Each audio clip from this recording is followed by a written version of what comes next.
the name Verdugo. Kasi yung actions niya, yung actuations niya, yung way of treatment niya sa mga taga-KOJC. Ang nabalitaan namin, itong si Torre, muntika na nga daw po itong masapak dahil nga nakapunta si Vice President Sara Duterte ngayon, out of the blue, kaya mong gawin ito sa naging #1 supporter mo during election na hindi ka naman mananalo at magkakaroon ng media mileage kung wala ang suporta ng SMNI.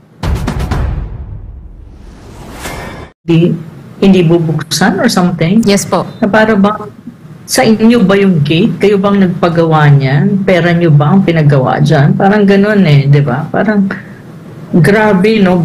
Ang tawag ko kay Torre, alam mo, Verdugo. Tama. Deserves the term or the name Verdugo. Kasi yung actions niya, yung actuations niya, yung way of treatment niya sa mga taga-KOJC, yung kanyang diba, yung kanyang stand and the way he acts, the way he talks to people as if may karapatan siya, as if napag-aari niya yung buong compound. Ang tawag sa mga taong katulad niya is Verdugo. In a derogatory sense, no? Yes. Clear naman yung prof kasi nga wala na siyang kinikilalang batas. Ginagamit niya pa yung mga ordinaryong police o ano mga agenda nila dyan, o ano pang interest nila, no? Kasi hindi na nga to in the service of yung kung ano mga dapat nilang gawin dyan. Kasi more than 10 days na prof. At narinig niyo rin po kanina si Dancia, no? Talagang witness po siya dyan kung gaanong tinitiis po ng mga missionary workers ang lahat po ng kanilang paglapastangan. Papasalamat na lang kami, ganun yung tinuro sa amin ni Pastor, di ba? Kasi how much more kung iba yan, baka talagang naging madugo na dyan sa loob ng compound, no? Kaya we are exercising po yung talagang maximum patience namin sa kanila. Pero one way or another, binabaliktad naman po ng PNP, lalo na dyan sa PRO 11. Now, para bang kami na lang lagi ang masama. Di ba? Videos can't lie. Kitang-kita po yan, Prof. At na-mention po kanina yung sa gate. Ang nangyari kasi doon, Prof, ang nabalitaan namin, itong si Torre, muntika na nga daw po itong masapak. Dahil nga nakapunta si Vice President Sara Duterte kagabi. Dahil nga po selebrasyon namin, 39th anniversary po of the Kingdom of Jesus Christ. At doon po, nakiisa sa amin si Vice President at kinomfort niya po, sinabi niya po talaga ano bang nangyari sa ating bansa. And we would like to also know your thoughts, Prof. Ito nga pagbisita naman ni Vice President Sara at itong muling panggagarapal ng PNP sa pangunguna ni Torre. Anibersaryo nyo yan Karapatan nyo kung sino ang gusto nyong maging guest of honor or maging guest sa anibersaryo nyo. Wala naman silang dapin, wala naman silang hold doon At ako'y natutuwa actually na kahit na ganun ka-sensitive at ganun ka-critical yung sitwasyon at alam mo, very delicate din at delikado ang sitwasyon sa lugar na yan, Kasi ang daming pulis, hindi rin natin alam kung sino pa ang naka-mixed dyan sa mga pulis kasi some of them walang nameplate, yung sinasabi ni Dan kanina. So, hindi rin natin alam talaga kung there are other elements na nandun sa loob ng KOJ o nakapalibot sa KOJC na sinasabi nilang pulis. So, and still, even with that kind of, risk, matatawag kong risk, still, si VP Sara, si Inday, talagang nandun pa rin siya pumunta pa rin siya sa celebration, nakiisa siya. And I think even during the worship, even during the service as part of the celebration, nandun siya.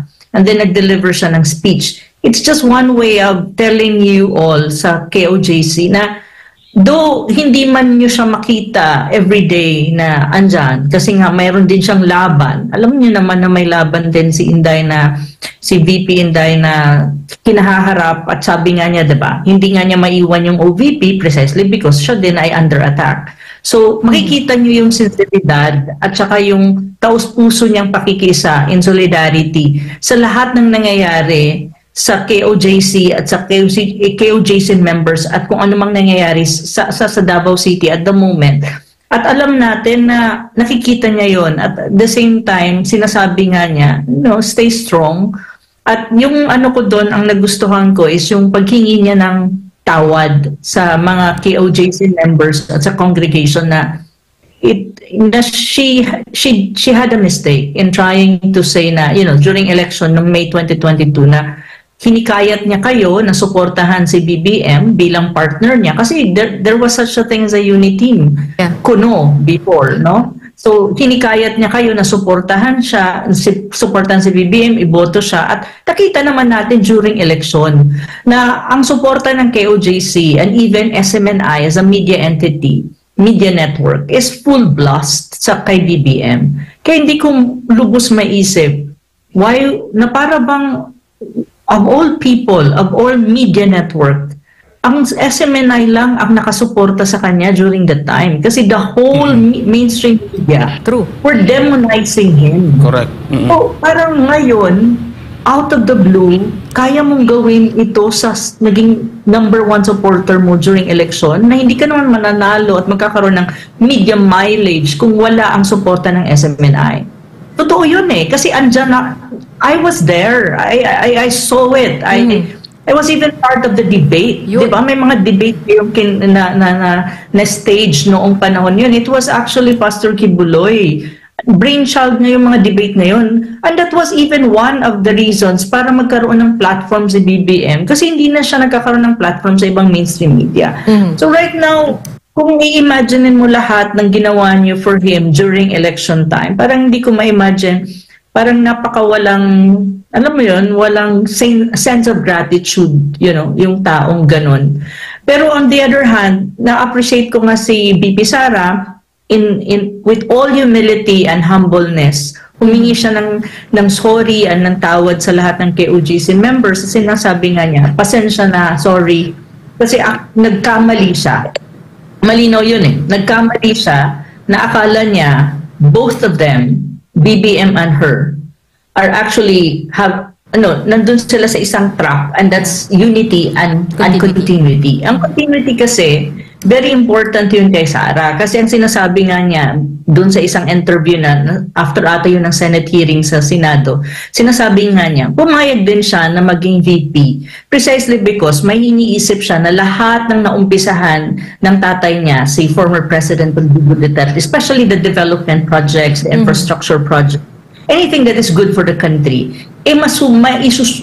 maisusulong under BBM administration. So in a way, pumayag siya kasi parang sinasabi niya na mag-partner tayo dito. So ang lahat ng pwedeng maging maganda para sa bayan na inumpisahan ng tatay ko, isulong natin at dagdagan na lang natin para, alam mo yun, i-continue at the same time, reinforce mo at dagdagan mo pa ng mas magagandang project.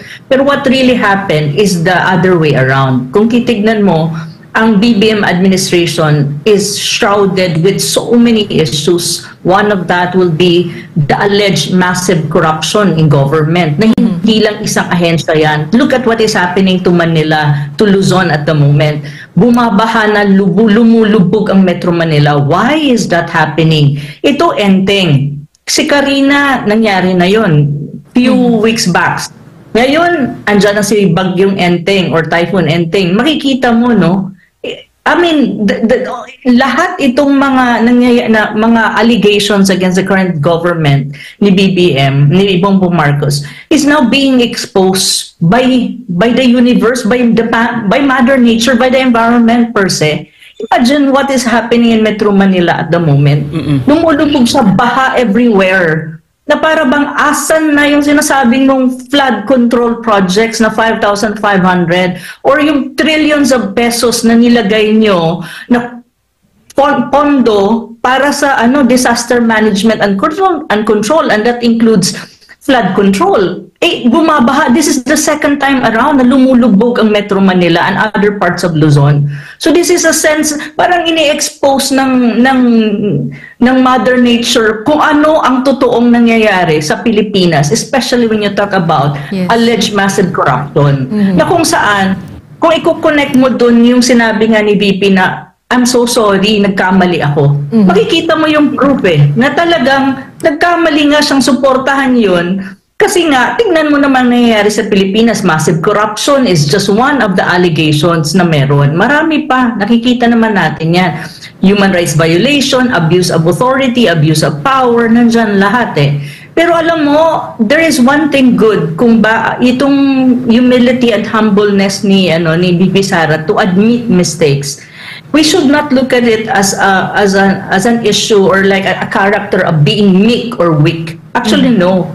It's not being to ask sorry or to ask for forgiveness for something that she thought na she made mistake. It's not really a character. It's not because she's weak or meek. No, it's not. It's because she's strong. She's strong to accept mistakes, and from there she can move forward, correcting that mistake. Yun yung pinakamagandang essence na nakita natin kagabi. Kagabi ata yun, Ina, Yes, na nangyari. Kagabi na makikita natin na taus-puso siyang humingi ng tawad, at the same time taus-puso niyang sinasabi sa mga KOJC members na you're strong, you're united, and you are big.